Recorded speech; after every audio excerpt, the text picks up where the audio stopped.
Prezados alunos, dando continuidade à aula sobre o planejamento de software, né? Vamos então tentar fazer um passo a passo para que vocês possam depois preparar o planejamento de um projeto de software.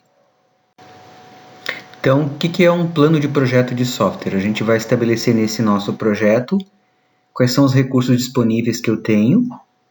Nesses recursos a gente pode colocar a questão da equipe, a questão dos recursos financeiros, infraestrutura, a parte tecnológica, a estrutura analítica do projeto, a EAP, que nós vimos na aula anterior, e um cronograma, que é a questão do tempo.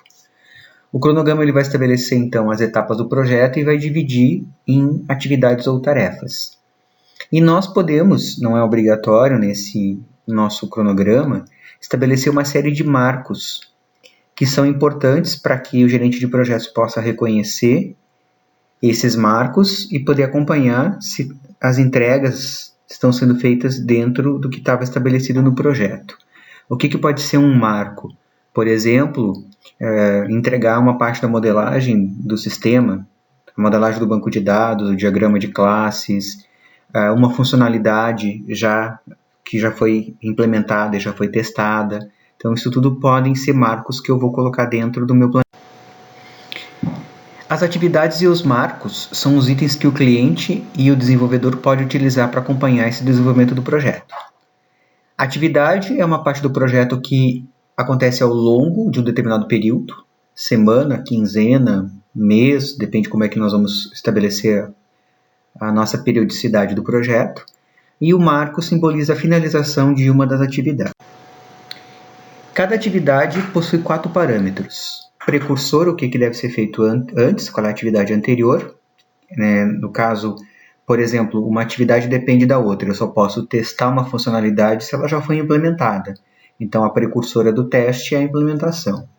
A duração, aí nós vamos estabelecer se é quinzena, se é semana, se é hora, quanto tempo dura cada atividade. A data prevista e encerramento.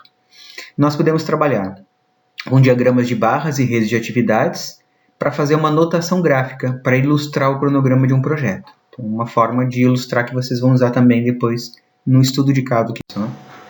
A minha tarefa 3, ela depende da tarefa 1. Então, eu tenho que terminar toda a tarefa 1, que dura 8 dias, para começar ela. Se a tarefa 1 durou 8 dias, então a partir do dia, que é o que aparece aqui nesse gráfico.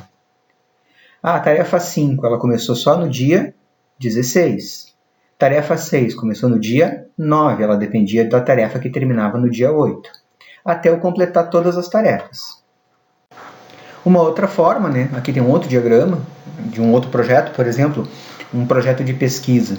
Então aqui nós temos as atividades, definição do escopo, pesquisa bibliográfica, texto preliminar, digitação, desenhos, revisão, correção e impressão. E o número de dias, é marcado nessa tabela.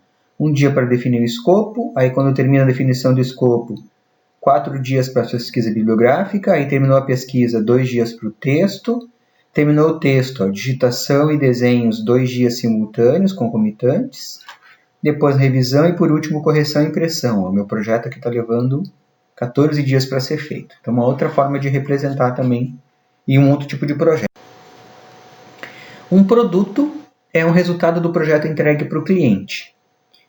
O produto é geralmente um marco, mas o marco não necessita necessariamente ser um produto. Às vezes o marco pode ser alguma coisa interna para a minha equipe de projetos.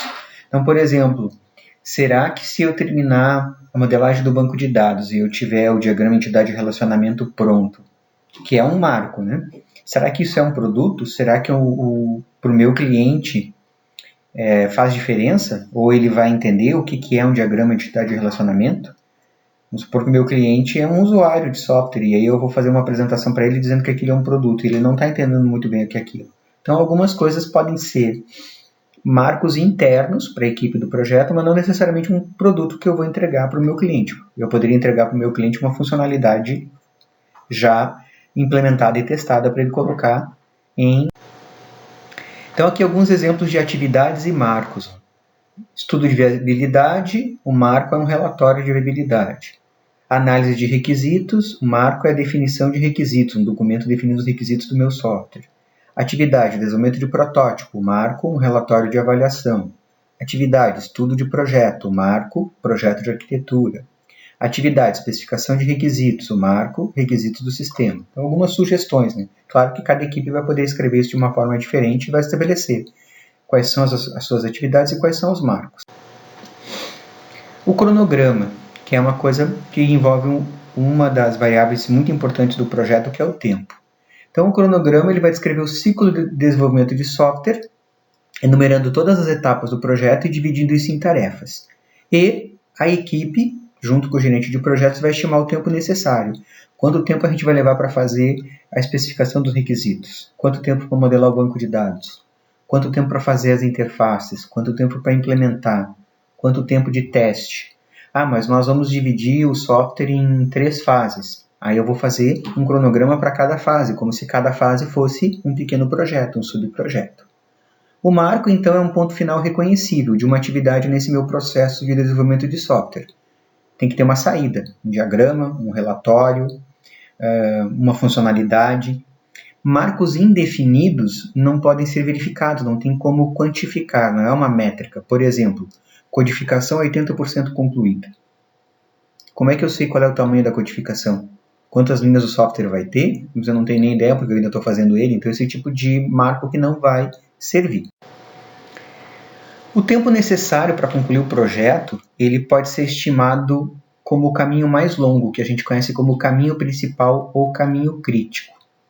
Qualquer atraso no término dessas atividades, do caminho principal ou do caminho crítico, vai atrasar todo o projeto.